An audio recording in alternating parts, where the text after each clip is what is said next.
Alright, so good day everyone. So in this video, we will discuss how to apply trigonometric identities in simplifying trigonometric expression and how we can apply trigonometric identities when we are simplifying equations that involve trigonometric functions. So as you can see, for this video, we have three identities na gagamitin all throughout this discussion. So we have the Pythagorean identities, the quotient identities, tapos the reciprocal identities. So these are the three identities that we are going to use in order to simplify and verify trigonometric equations.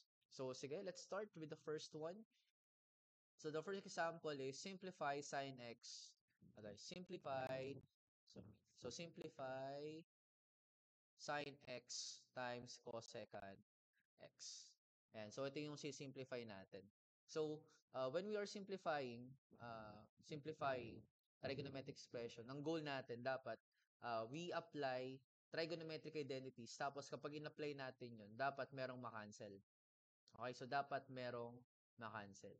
So, ano ba yung pwede natin gamitin dito? So, definitely, at this moment, we cannot use Pythagorean identities. So, bakit? Kasi Pythagorean identities involves mga trigonometric expression na merong square roots. Squared. Ayan, kapag squared yung mga, maganda siyang gamitin or tawag dito, nagagamit siya. Tapos si quotient identities naman, ginagamit naman natin kapag involved itong dalawa na to, yung tangent and cotangent. So, obviously, ang gagamitin natin for this example is reciprocal identities. So, again, ang goal natin, the goal is dapat merong makancel. So, dapat merong makancel. So, ano yung identity na pwede natin gamitin at this point? So, as you can see, meron tayong sin x, tapos meron tayong cosecant x. So, we cannot use this one. Ito. Cosecant x is equals to 1 over sin x. So, we can apply this one. So, apply natin siya. So, basically, ganito mangyayari. So, let's copy sin x. Tapos, si cosecant x, ayan, si cosecant x, ito, papalitan natin nito. Ayan. Kasi sabi nung reciprocal identity, cosecant x is equals to 1 over sin x. So, we will replace cosecant x by 1 over sin x. Ayan. So, sinubstitute natin siya ngayon. Okay? So, ayan. So, again, ano goal natin? Dapat merong makancel. So, as you can see, so, sin x times 1 over sin x, pwede natin ito i-cancel. Ayan. So, cancel natin yan. So, may iwan na lang will be equals to 1. So, and that's it. So, simplified na siya. Ayan. So, na-simplify na natin siya. Ayan. So, na-simplify na natin siya. So, sin x times cosecant x is just equals to 1. So, that is first strategy when we are solving or simplifying trigonometric expression. So, una, dapat, kapag ginamit mo yung identity na to, dapat merong makancel. Another thing to note is walang unique solution when we are simplifying or even verifying trigonometric expression. Wala siyang unique na way. So, ibig sabihin, there's a possibility na meron kayo ibang way na gamitin, pero you will still get the same answer. By the way, class, ito, when you are solving for trigonometric identities, it is suggested na every time na gumagamit kayo na identities, i-mention nyo sa tabi. So, for example, dito, ang ginamit natin reciprocal. So, okay na yung rect. Ayan. So, kumbaga para implied kung anong identities yung ginamit nyo. So, katulad ng sinasabi ko kanina, hindi unique yung yung solution natin dito. Pwedeng magkaiba tayo ng approach pero magkamukha tayo ng sagot. I will show you another approach on solving this one. So, sin x cosecant x. So, again, pwede naman natin gamitin ito. Ito naman yung pwede natin gamitin ngayon. So, pwede natin gamitin si sin x naman. So, sin x equals 1 over cosecant x. So, at this point, pwede natin palitan si sin x ng, si sin x pwede natin palitan ng 1 over cosecant x. Ayan. So, then, just copy the remaining. So, cosecant x. So, same procedure. So, 1 over cosecant x times cosecant x. Cancel ngayon to. Cancel ngayon si cosecant x. So, same thing. May iwan lang is 1. Diba? Same, different approach, but same answer. So, yun yung sinasabi ko. Pwedeng magkaiba tayo ng approach, pero magkamukha tayo ng magiging sagot. Okay, next, another one. Okay, next, another one. Move ko lang to. Ayan. So, let's have another one. Okay, so, next example, ito, cosecant x, secant squared x minus tangent squared x all over sine x. So, simplify daw natin to. Ayan. So, simplify daw natin to. So, again, ulitin ko yung procedure natin is that dapat merong makancel kapag nag-substitute tayo. So, as you can see, on this one, we are dealing with trigonometric expressions or trigonometric functions na naka-squared. So, kapag ganito, there's a possibility na pwedeng gamitin si Pythagorean identity. Ayan. So, to be specific, itong example na to. So, we cannot use this one. So, bakit? So, according to this identity, ayan, so secant tangent squared x plus 1 is equals to secant squared x. Di ba? Di ba, secant squared x. And ang sabi sa identity, si secant squared x daw, equals lang siya dito sa tangent squared x plus 1. So, basically, itong part na to, this part, pwede natin siyang palitan ng pakita ko. So, itong part na to, si secant squared x, pwede natin palitan nito. Kasi nga, secant squared x is just equals to this one. So, palitan natin siya ngayon. So, palitan natin. Si secant squared x magiging tangent squared x plus 1. Yan. So, nireplace natin yung value ni secant squared x ng tangent squared plus 1. Tapos, copy natin si minus tangent squared x all over sine x. Okay, again, if you are simplifying involving trigonometric identities, dapat binabanggit nyo sa tabi kung anong identity ang ginamit nyo. So, in this one, ang ginamit natin, Pythagorean. So, okay na yung PYT. So, ayan. Okay, next. So, tingnan nyo to. So, as you can see, this is tangent squared x, tapos ito, negative tangent squared x. So, parang ano lang to, 1 minus 1 equals 0. So, basically, ito, si tangent squared x, itong part na to, si tangent squared x, kapag sinimplify natin to, tangent squared x minus tangent squared x, this is just equals to 0. So, basically, ito, wala na yan. Ang matitira na lang sa numerator is 1. So, 1 na lang over sine x. Okay? Next. So, 1 over sine x. Diba? Para siyang reciprocal. Diba? By the way, this is obviously gagamitan ng reciprocal identities. So, tingnan natin yung mga reciprocal identities natin. Dapat hanapin natin yung 1 over sine x. Okay. So, ito yung 1 over sine x. Ito yung 1 over sine x. Ano sabi nung identity? Si 1 over sine x daw is equals to cosecant x. So, basically, itong part na to, si 1 over sine x, pwede nating palitan ng cosecant x. So, palitan natin. So, si 1 over sine x magiging, ayan na, cosecant x. Anong identity ang ginamit? Ang identity ang ginamit natin dito is reciprocal. And that's it. So, na-simplify na natin siya. Okay? Na-simplify na natin to. So, basically, ang ini-imply nito is this expression, yan, secant squared x minus tangent squared x over sine x is just equals to cosecant x. Yan. Okay?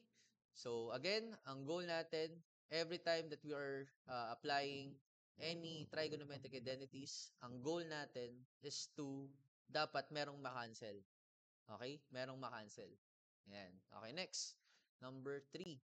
So, number 3 tayo. So, sa number 3, ito, secant x. Okay, sulat ko, sisimplify natin to. So, secant x over tan x. Yan. So, baba ko lang yung yung cheat code natin.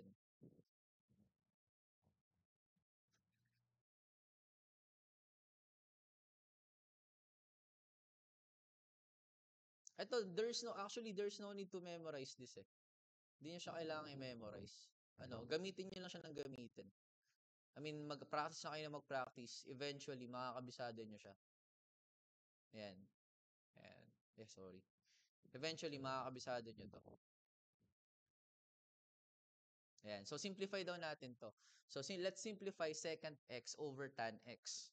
Okay. So, kanina, the technique na that I mentioned is that every time na gumagamit kayo ng any identity, dapat ang goal nyo merong makancel.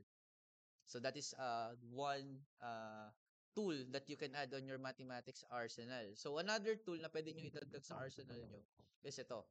Another tip for this type of questions. Ang goal nyo dapat, matransform nyo yung given questions or yung given expression into functions of sine and cosines. So, dapat maging sine and cosine lang siya. Okay? Dapat maging sine and cosine lang siya.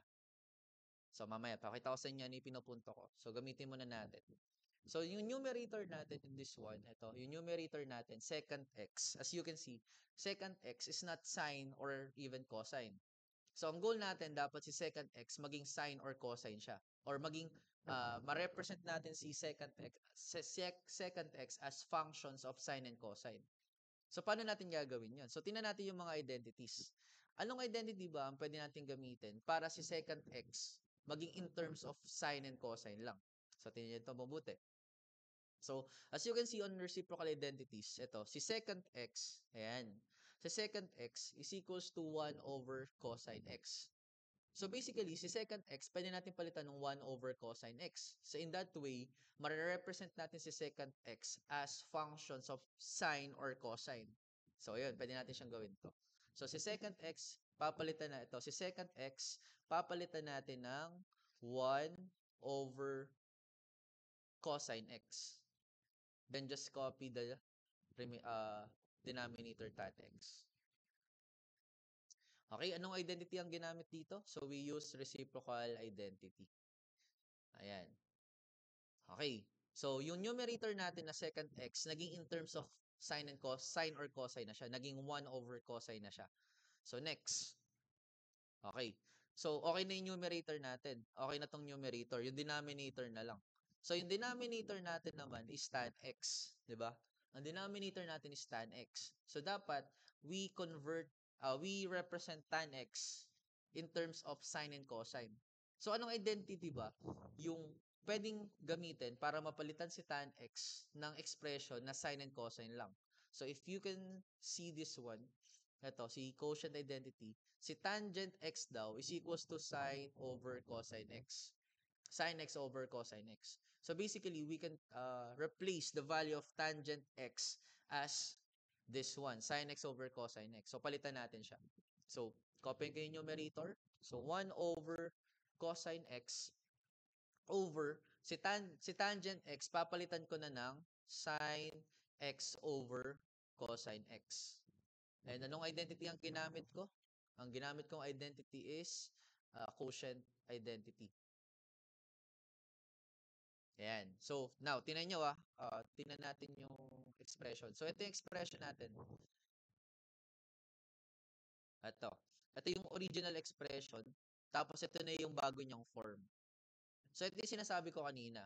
Another technique when we are dealing with trigonometric identities is to convert or to uh, to transform the given expression, ito, into functions of sine and cosines only. So, tinan nyo yung bago niya itsura. In terms of sine and cosine lang. So, yun yung sinasabi ko. So, that is another technique. Ayan. Next. Tinan nyo mabuti. So, as you can see, this is division of fractions. And if you still remember, when we are dividing fractions, ang ginagawa natin, we just simply copy the numerator. In this case, 1 over cosine x. So, copy 1 over cosine x times reciprocal ng denominator. Kapag reciprocal ng denominator, babaliktarin lang natin yun. So, magiging cosine x over sine x. Ayan. So, nag-apply tayo dito ng division of fractions. So, as you can see, mayroong maka-cancel. So, cancel si cosine x, cancel si cosine x. Okay? So, ano na matitira dito? So, matitira na lang dito basically. Okay? Ang matitira na lang basically dito, sa taas, 1 na lang. Sa denominator, sine x na lang. Okay, now, pwede pa natin itong i-simplify. So, parang kanina lang to. So, tingnan nyo ito mabuti. So, 1 over sine x, saan siya equals? Equal siya sa cosecant x. So, si 1 over sine x, ito, pwede natin palitan ng cosecant x. So, pwede natin siyang palitan ng cosecant x. Anong identity ginamit dito? Ang identity ginamit dito is reciprocal identity. And ito na, na-simplify na natin. So, ibig sabihin nito, si secant x over tangent x is equals to this expression, which is cosecant x. Okay, so again, that's how we deal with simplifying trigonometric expression. So, unang arsenal nyo, kumbaga unang approach o unang technique is that make sure na kapag nag-apply kayo ng identity, merong makakancel. Ang goal ng pag-a-apply ng identity is merong makancel. Ayan. Tapos, pangalawang technique na tinuro ko, you uh, you represent the given expression into functions of sine and cosines only. Dapat maging sine and cosine only siya. Tsaka kayo mag-simplify. Kasi by doing that, mas madaling magkaroon ng cancelan. Mas madaling magkaroon ng makakancel. Okay, next. Next example. So, ito, number 4. So, ito, cosecant x. Susulat ko. So, cosecant, ano ba to? Cosecant squared x times tangent quantity tangent squared x plus 1. Ayan. So, open ko lang cheat code. And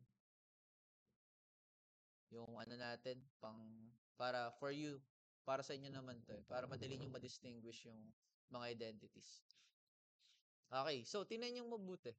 Ano kayang identity ang pwedeng gamitin on this one?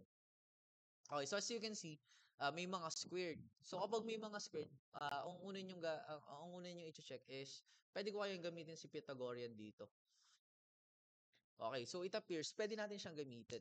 Okay, so look at this expression. Look at this identity. Ayan.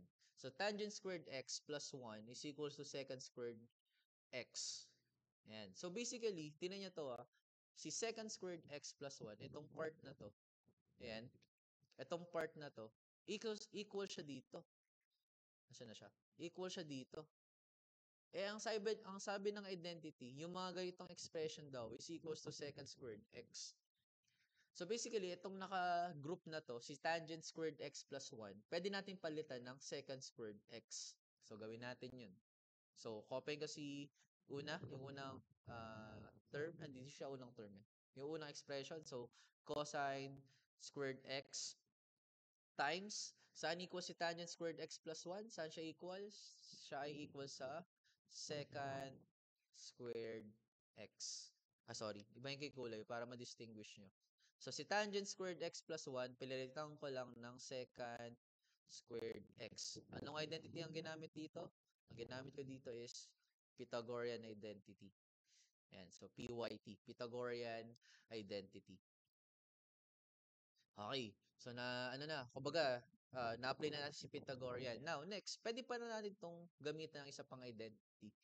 So, note, yung mga identities natin na to, itong mga identities na to, hindi sila fixed. So, ano yung sabihin nun? We can actually manipulate any identities dito para makagawa siya ng bagong form. So, pwede natin gawitin yun. So, pwede tawag dito, pwede nating palitan yung mga identities. Meaning, pwede natin siyang i-manipulate. Okay, so, tinan nyo yung secant squared x. Ito, secant squared x. Okay, so, ano ba pwede natin gawin dito? So, pwede natin siyang ito pala, di ba, yung binanggit ko pangalawang technique, dapat maging in terms of sine and cosine lang to. So, ito kasing una, cosine na siya. Ito, secant. So, dapat, hindi siya maging secant. Yung secant squared na to, dapat maging in terms of sine or cosines lang. So, paano gagawin natin? So, as you can see on this one, secant x is equals to cosine x. So, basically, yung secant dito, pwede natin palitan ng 1 over cosine. So, palitan natin. So, copy ko si numerator, si cosine squared x. So, di pala numerator. Copy ko yung unang multiple. Tawag dito. Basta to, copyin ko muna to. Times, si secant x, papalitan ko ngayon ng cosine x. 1 over cosine x. 1 over cosine x. Di ba si secant x dito sa original, sa previous line is naka-squared. Dapat itong ipapalit natin na to, naka-squared din. Ayan. So, dapat naka-squared din. Okay? So, anong identity ang ginamit ko dito? So, ang ginamit ko dito is reciprocal identity. Okay. So, di ba nagamit natin yung pangalawang technique. Dapat maging in terms of sine and cosines lang. So, ibig sabihin, tingnan nyo to. Itong original na tanong natin, naging in terms of cosines lang. Ayan. So, pwede na tayong mag-simplify ngayon. So, simplify ko to. So, cosine squared x. Tapos, simplify natin to. Products as exponent ng mga fractions. So, 1 squared, that is equals to 1 over cosine x squared, that is equals to cosine squared x. So, as you can see, pwede natin i-cancel to. So, cancel si cosine squared x, cancel din to. Ang may iwan na lang is 1. And that is the final answer. So, na-simplify na natin siya. Okay? Yan. So, simplified na siya. Okay, so ulitin ko, remind ko lang, ang mga pwede natin gamitin ay, tawag dito, dalawa yung dinagdag ko sa arsenals natin when we are dealing with trigonometric identities. So, una, pwedeng, ang goal nyo is, kapag nag-substitute kayo, nagpalit kayo ng value using any identities, dapat ang goal nyo merong makancel. Okay? Pangalawa, another technique na pwede nyo gawin is that dapat yung original expression maging in terms of sine and cosines. Ayan, dapat maging in terms of sine and cosine siya. So in that way, mas madali siyang i-solve. Mas magkaroon ng cancellation. Ayan. Okay, next. Ito. Okay, so basically tapos na tayo sa simplifying. Next tayo sa verifying trigonometric expressions. Verifying trigonometric equations. So parang proving to. So copying kita tanong. So verify ito. Ano to? Cosine x plus tangent x times sine x. Parang cosine to dapat. Tama. Sine x all over cotangent x equals 2 sine x. Ayan. So, baba ko lang yung mga identities natin para nakikita nyo. Ayan. So, delete ko na yung iba. Ayan. So, be-verify natin. Now, ano yung pinagkaiba ng Ano pinagkaiba na verifying sa simplifying? Sa simplifying kasi, hindi nyo alam kung saan kayo pupunta. Okay? So, kumbaga, ang goal nyo is magkaroon ng cancellation, mas-simplified yung expression. Kapag verifying or proving tayo, ang kailangan nyo gawin is to make sure na yung left side is equals to right side or vice versa. Pwedeng yung right side is equals to left side. So ang suggestion ko dito is ang i-manipulate nyo yung side na mas complex. Okay, so in this example, mas complex tingnan dito yung nasa left hand side. So, ang gagawin natin, we must manipulate. Parang tama ba tanong? Ay, sorry, hindi pala to tangent. So, it must be cotangent. Sorry. Cotangent pala to. Cotangent x. So, imamanipulate natin tong left side, ito, para maging 2 sin x siya. So, yun yung gagawin natin. So, okay. So, una, copyin ko muna yung tanong. So, copyin ko muna si tanong. So, cosine x plus cotangent x sine. Pangit ko magsulat. Okay, so, cosine x plus cotangent x sine x all over cotangent x. Okay. So, ito. Okay. Ang una nating technique, dapat maging in terms of sine and cosines lang to. Dapat maging in terms of sine and cosine. So, gagamit tayo ng any identities dito para lahat ng expression, lahat ng terms na nandito in terms of sine and cosines lang. So, tingnan nyo to. So, itong unang part na to, cosine x, kopyahin na lang natin kasi cosine na siya. Ayan. So, yun yung goal kasi natin. Dapat maging sine or cosine lang. So, cosine x plus cotangent x. So, si cotangent x, hindi siya in terms of sine and cosine. So, kailangan natin gumamit ng identity para si cotangent x maging in terms of sine and cosine lang. So, tinan nyo. So, ganito mabuti. So, si cotangent x, according sa quotient identity, is equals to cosine x over sine x. So, basically, si cotangent x, si cotangent x, pwede nating palitan ng cosine x over sine x. Yan. So, in that way, in terms of sine and cosine na siya. So, kopahin ko. So, si cotangent x, this is equals to cosine x over sine x. Yan. Tapos, times sine x. Eh, di ba si sine x kasi, in terms of sine or cosine na siya. So, kopahin na lang natin ito. Yan. All over. Okay. Again, another cotangent to. Di ba? Cotangent na naman to.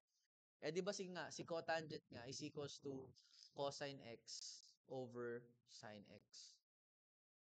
Ayan. So, as you can see, from the original expression, naging in terms of sine and cosine na siya, di ba? Kung titingnan nyo itong bagong expression natin, lahat ng functions na involved dito, lahat ng trigonometric functions na involved dito, sine, it's either sine or cosine lang. So, yun yung goal natin. So, that is another, that is a technique when we are dealing with trigonometric identities. Okay, next. Anong identity ang ginamit dito? So, we applied quotient identity. So, Q, U, O. Okay na yan. So, determined na yan. Distinguished na yan. Kung anong identity ginamit nyo. Okay, next. So, as you can see, sa numerator na part, pwede tayo magkaroon ng cancellation dito. So, cos itong part na to. Pero merong makakancel dyan. So, cosine x over sine x times sine x. So, pwedeng makancel si sine x, di ba? Pwede itong makancel. So basically, sa numerator, ang matiiwan na lang dyan is cosine x plus cosine x. Di ba? Cosine x plus cosine x, that is equals to 2 cosine x. Di ba? So yung numerator natin, equals, simplified siya into 2 cosine x lang. Ito yun. So cosine x plus cosine x is equals to 2 cosine x. All over cosine x over sine x. Yan. Okay, next. Pwede tayo ditong gumamit ng division of fractions, 'di ba? So, pwede tayong gumamit ng division of fractions dito. So, yung numerator natin dito, copy lang. So, copy lang yung numerator. So, 2 cosine x. So, copy. 2 cosine x times, ayan, times reciprocal ng denominator, which is sine x over cosine x. 'Di ba? So now, tingnan niyo yung after nating i-divide yung dalawang i-perform yung division of fraction. So pwedeng ma-cancel ngayon si cosine x tsaka si cosine x dito sa denominator. So may iwan na lang ngayon is 2 sine x. And that's it. Yun yung gusto natin palabasin. Ayan, di ba? Na-verify na natin siya. Ayan. So, that's how we verify or prove trigonometric equation.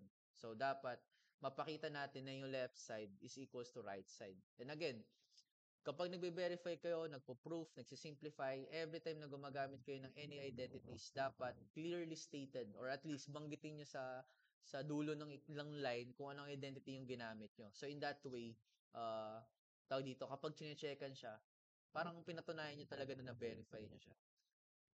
Okay, next. Ayan. So, next example. Okay. Next example natin. Ito.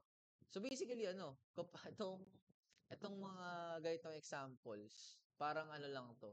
Tawag dito. Combination ng algebra and trigo. So, kung gusto nyo gumaling dito sa ganitong topic, dapat,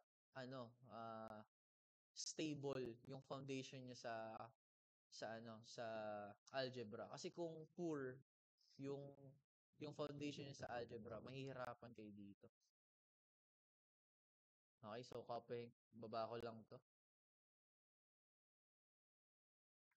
Ayan, so delete. Ayan. So, ito yung kailangan nating i-verify. So, we must verify this expression. So, this equation. So, sabi dito, quantity 1 minus sine x times quantity 1 plus sine x is equals to cosine squared x. Ayan. So, pakita natin. So, ang mas maganda dito, i-manipulate natin yung left side. Ayan. Yung left side yung manipulate natin. So, 1 minus sine x times 1 plus sine x. So, di ba, ano to, product of two binomials. So, perform nyo lang yung yung FOIL method. FOIL method lang muna. So, 1 times 1, that is 1. Okay? Sige. Ipuputi ko na lang. So, 1 times 1, that is equals to 1. Tapos, 1 times sine x, that is positive sine x. Tapos ito, negative sine x times 1, that is negative sine x. Tapos, negative sine x times sine x, that is equals to negative sine squared x. So, nag-perform lang tayo dito ng ng ng product of two binomials. Okay, next, tingnan nyo, may masisimplify dito eh. Kasi tingnan nyo tong yung second tsaka third term. So, sin x minus sin x, this is simply equals to 0. Di ba? 0 na to. 0 na yan. So, basically, ang may iiwan na lang is 1 minus sine squared x. Okay. So, ayan. So, ano yung sinasabi ko kanina? So, another insight regarding trigonometric identities. Yung sinabi ko kanina na yung mga trigonometric identities natin na to, pwede natin silang i-manipulate to create new forms. So, hindi yan fixed. Hindi yan laging ganyan. So, pwede nyo siyang i-manipulate. So, inom lang ako. So, ayan, pwede nyo i-manipulate yung mga trigonometric expressions nyo. Sorry, trigonometric identities. So, tinan nyo So, allow me to show an example. So, ito, tinan nyo to. Sin squared x plus cosine squared x is equals to 1. So, pwede ko itong i-manipulate. So, in that way, magagamit ko siya dun sa sinosolve natin. Okay, by the way, itong part ng manipulation, yung pagmamanipulate ng mga trigonometric identities natin, hindi nyo siya required ipakita sa mga solutions nyo. Ang importante is mapakita nyo, banggitin nyo kung anong identity yung ginamit. So, ito, pakita ko sa inyo. Ito yung pagmamanipulate. So, sin squared x plus cosine squared x is equals to 1. So, kailangan mapalabas natin to, si 1 minus sine squared x. So, ano gagawin natin? So, sino yung mas magandang i-transpose? Si sin x ba or si cosine x? So, transpose natin ngayon si sin squared x. So, transpose natin. So, kapag tinranspose natin yan, ang may iwan na lang sa left side is cosine squared x equals, sa right side naman, magiging 1. Since transpose, magiging babaliktad yung sign. So, magiging negative sine squared x. So, ayun. Kumbaga, itong equation na to, this is another form of this trigonometric identity. So, pwede nyo siyang ilagay sa ganyang form. So, again, yung mga trigonometric identities natin, hindi sila fixed. Pwede nyo silang i-manipulate. Okay, so ano sabi nung bago nating trigonometric identity? So, ang sabi dito, ayan na siya. Ito, ang sabi dito, cosine squared x is equals to 1 minus sine squared x. Eh, di ba ito, 1 minus sine squared x, ito yun. Di ba? Eh, ang sabi ng identity, 1 minus sine squared x is equals to, ito, cosine squared x. Anong identity ang ginamit? Pythagorean. And that's it. Napakita na natin yung right side. Ayan. Napakita na natin yung right side. Ayan. So again, kapag sa inyo natapat yung mga ganitong questions wherein you have to manipulate the trigonometric identity, there's no need to show this one. Hindi niya to kailangang i-show. Ayan. Pero pwede niyo naman siyang gawin. Pero hindi niyo siya kailangang i-show doon sa proving na part. Enough na yung banggitin niyo to. Na gumamit kayo ng PYT. Enough na yun. Ayan. Ayan. So again, sa example na to, natutunan natin na hindi fix ang mga trigonometric identities. Pwede natin silang i-manipulate to create new forms of identities. Okay, next example. So, number 7. So, ito, verify. So, sulat ko lang. So, verify the second x minus cosine x. is equals to sin x tan x. Sin x times tangent x. So, opayin ko lang to. Baba ko lang to. Ayan.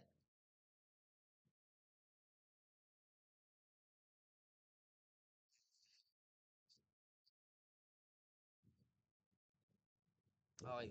So, kailangan natin itong i-verify. So, ang imamanipulate natin dito is yung left-hand side. So, i-manipulate natin si secant x minus cosine x.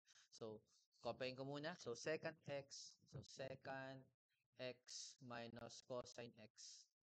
Yan, si mamanipulate natin to. So, okay. Alala niyo yung tinuro ko kanina? So, dapat maging in terms of sine and cosines lang. So, dapat maging sine or cosines lang. So, tingnan nyo ito. Si secant x, palitan na natin to. So, dapat maging in terms of sine and cosine yung secant x. So, definitely, we're gonna use reciprocal identity. So, ang sabi dito, secant x is equals to 1 over cosine x. So, si secant x, ito si secant x, papalitan natin ng 1 over cosine x. Yan. Tapos, copy lang. So, minus cosine x. By the way, anong ulit ang identity yung ginamit? Reciprocal. So, ayun. Sir, ba't di natin pinalitan si cosine x? Kasi nga, ang goal natin maging in terms of sine or cosine. So, since in terms of sine and sine or cosine na siya, ito, cosine na to, huwag nyo nang palitan. Okay na yan. Okay, next. Ito. Next step natin, simplify natin to. Pag-add natin i-perform natin yung, yung operation. So, simplify natin si 1 minus cosine x 1 over cosine x minus cosine x. I-simplify natin siya. So, kapag ganito, yung technique na tinuro ko sa inyo nakaraan, yung butterfly method, pwede nyo siyang gawin. Yan, so butterfly method. Di ba kapag butterfly method, ginagamit natin to kapag we are adding or subtracting two fractions na magkaiba yung denominator. So, yung cosine x dapat magkaroon ng denominator. Eh, di ba ang denominator ng mga whole term, itong mga whole term na to, 1. So, ayan, mukha na siyang fraction. So, magana tayo, butterfly method. So, una, gawa kayo ng fraction line. Tapos, denominator muna. So, ito. Pag-multiply natin. So, cosine x times 1, this is equals to cosine x. Yan. So, cosine x. Next, tapos yung pakpak. Ayan, yung pakpak na. So, 1 times 1, this is equals to 1. Tapos, copy the operation involved, which is subtraction. Then, yung kabilang pakpak naman. Sorry. Yung kabilang pakpak naman ito. Cosine x times cosine x. So, cosine x times cosine x, that is cosine squared x. Ayan. So, gumamit din tayo ng butterfly method para ma-simplify ito. Para lang ma-simplify. Okay, next. Tinan nyo to. So, again, tinan nyo yung taas. So, 1 minus, ayun yung numerator. 1 minus cosine squared x. Yun yung numerator natin. Dito, pwede ulit tayo gumamit ng trigonometric identity. So, pwede tayong gumamit ng Pythagorean dito. Itong unang-una. Okay, so at this moment, hindi pa natin siya directly pwedeng magamit. So, kailangan i-manipulate natin siya para mapalabas natin si 1 minus cosine squared x. So, manipulate natin yun. So, manipulate natin. So, sine squared x plus cosine squared x equals 1. So, ang goal natin dapat lumabas yung numerator na 1 minus cosine squared x. So, dapat lumabas yan. So, ang maganda, dapat may i-transpose tayo. It's either sine or cosine. So, ang i-transpose natin ito, si cosine x. Okay, so transpose natin. So, may iwan sa left side, kapag transpose natin to sa kabila, is sine squared x na lang, equals, tapos, mapupunta naman ngayon sa kaliwa, sa kanan is 1, tapos transpose is si cosine squared x, so magiging minus na to, minus cosine squared x. So, ito yung bagong form ng Pythagorean identity natin. Yeah, hindi na pala siya kita. So, move ko lang.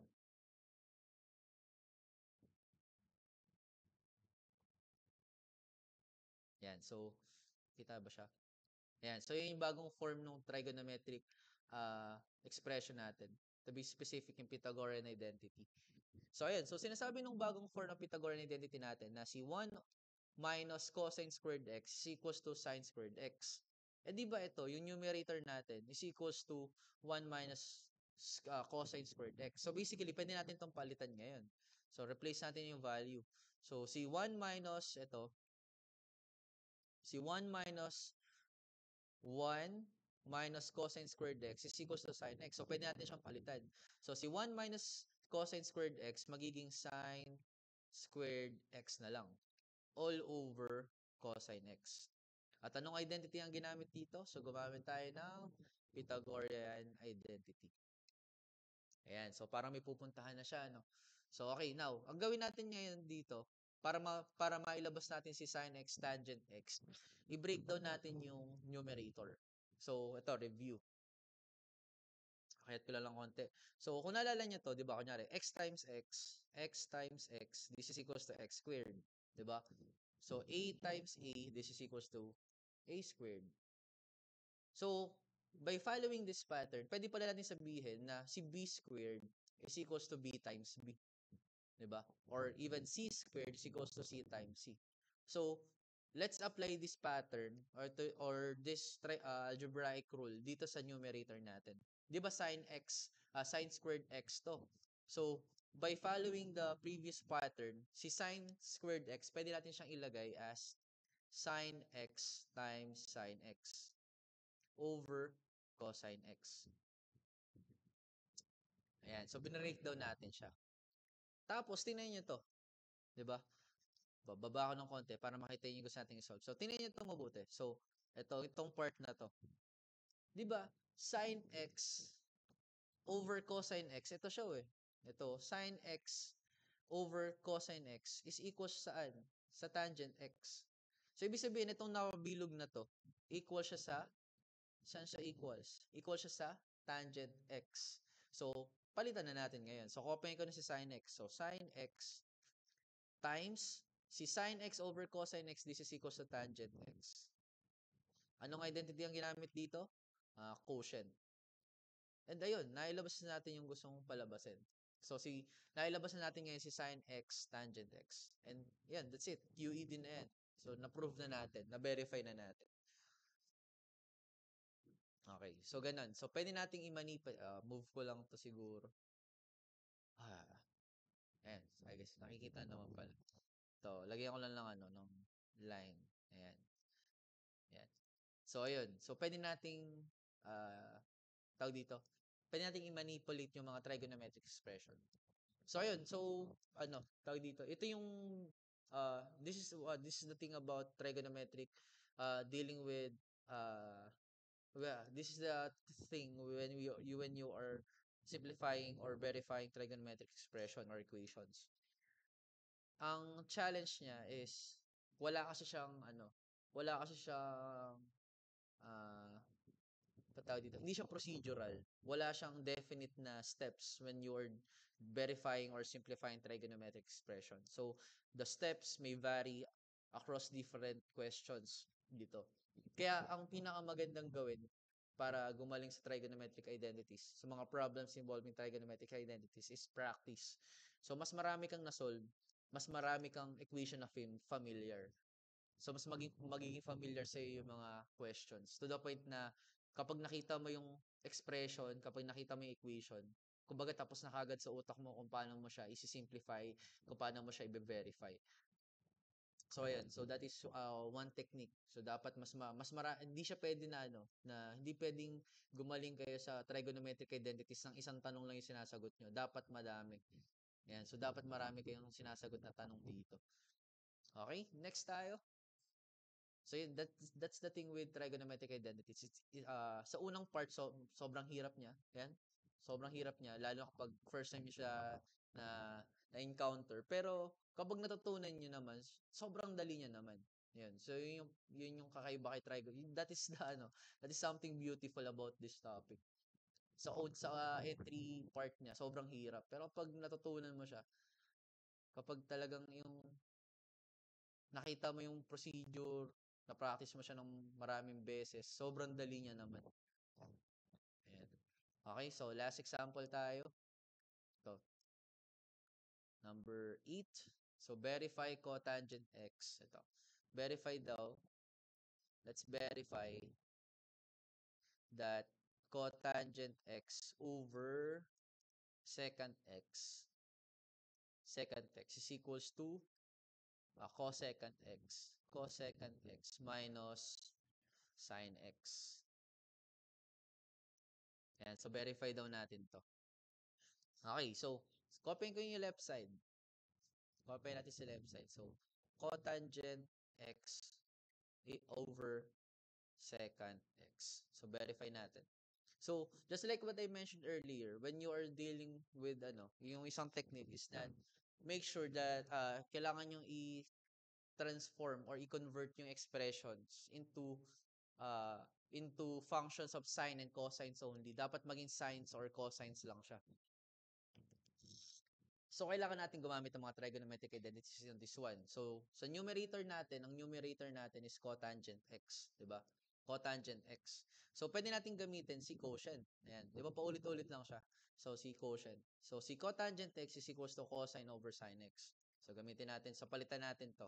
So, si cotangent x magiging cosine x over sin x all over, okay? Copy natin si secant x. Okay? Anong identity ang ginamit dito? So, quotient identities. Okay, next. Okay, so next example.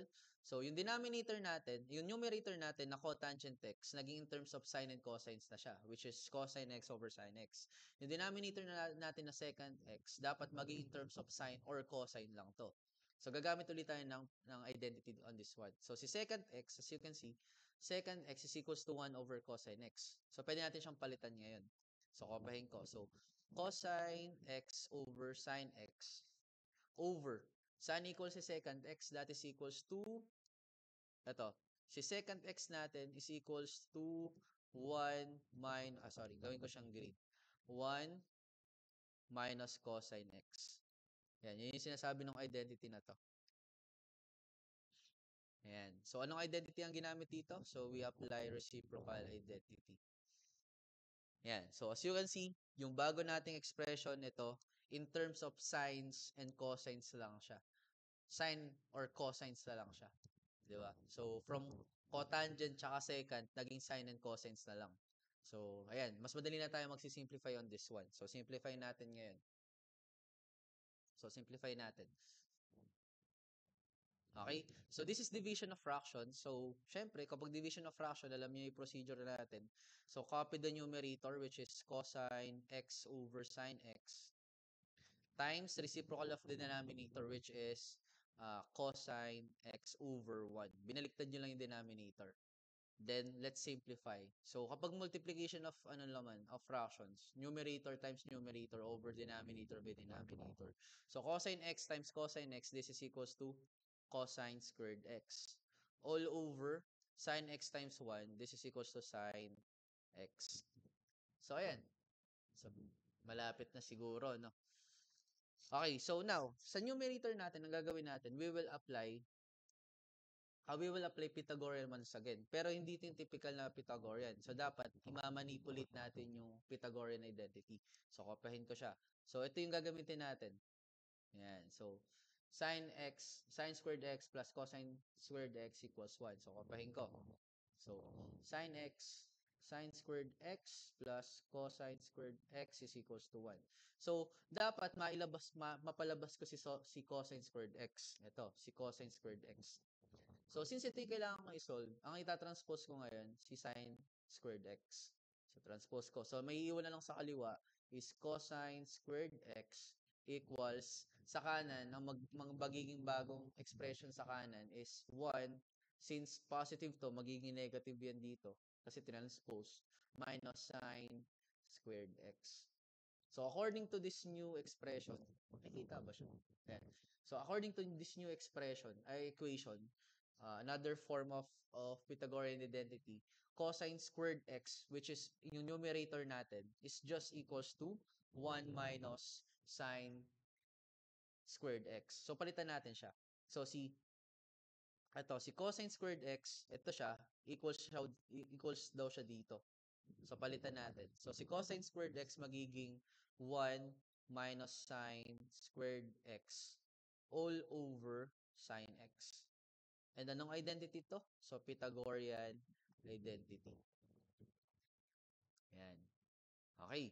So, next. So, palapit na yan. So, tingnan natin yung sinosolve. Dapat maging cosecant x minus sine x siya. So, simplify natin. So, if you still remember, may property ang algebra sa algebra na halimbawa, A plus B, sana nakikita. Ayan, so, A plus B over C, pwede natin siyang kalasin. So, pwede siyang maging A over C plus B over C. The same thing kapag subtraction to. Kapag subtraction naman to, ganun lang din. Gagawin nyo lang subtraction. So, pwede siyang kalasin. Ayan. So, pwede siyang kalasin. So, pwede natin kalasin din to. Ayan. So, pwede natin siyang kalasin. Para siyang partial fractions, kumbaga. Parang reverse nung para siyang reverse nung tawag dito. Para siyang reverse nung butterfly method na didiscuss ko kanina. So, gawin natin. So kakalasin natin. So, magiging ano na lang to. So, magiging 1 over sine x minus sine squared x over sine x. Ayan. So, yan yung bago niyang form. So, kung makikita nyo, pwede tayong mag-cancel dito eh. Di ba sine squared x divide by sine x. So, cancel na si sine x. So, yung numerator, magiging sine x na lang. Okay? So, iiwan ngayon is 1 over sine x minus, ang may iwan na lang dito is sine x na lang. Okay, so tinan niyo yung gustong palabasin na, zoom out ko lang. Ayan, so zoom out ko. Zoom out ko pa. Ayan. So tinan niyo yung gustong palabasin nung expression. So dapat, eto daw, si cotangent x over secant x maging cosecant x minus sine x. So basically, ito lang palitan natin ngayon. So, si 1 over sine x, if you still remember, si 1 over sine x is equals to, cosecant x. So, pwede natin siyang palitan ngayon ng cosecant x. So, si 1 over sine x, papalitan natin ng cosecant x minus sine x. Anong identity ang ginamit dito? Reciprocal. And that's it. So, nagagamit natin, so, nailabas na natin yung right-hand side na cosecant x minus sine x. Ayun. Okay, so that's it. So those are the 7 examples for trigonometric expression. So again, ito just to summarize this video. So ito yung mga techniques na dapat gawin nyo. Una, make sure na kapag nag-apply kayo ng any trigonometric identities, ang goal nyo is that dapat merong makancel. Okay, lalo na kapag ang tanong is, ang question is, simplify this expression, ganun. So, una dapat merong makancel. Pangalawa, another method or another technique when you're dealing with trigonometric identities is that dapat mailagay nyo in terms of sine or cosines yung given expression. Dapat maging sine or cosines lang siya. Ayan. So, dapat maging sine and cosines lang siya. And pangatlo, hindi natututunan si trigonometric identities ng isang example lang. So, dapat marami kayong nasusolve na examples. Hindi enough yung isa lang, dalawa, dapat marami. Kasi nga, hindi procedural ang pagsisimplify at pagbe-verify ng trigonometric expressions or equations. So somehow analytic siya. So, dapat mas marami kayong masolve para maging familiar kayo sa iba't ibang trigonometric expression and equation. And that's it. So, thank you for watching this video.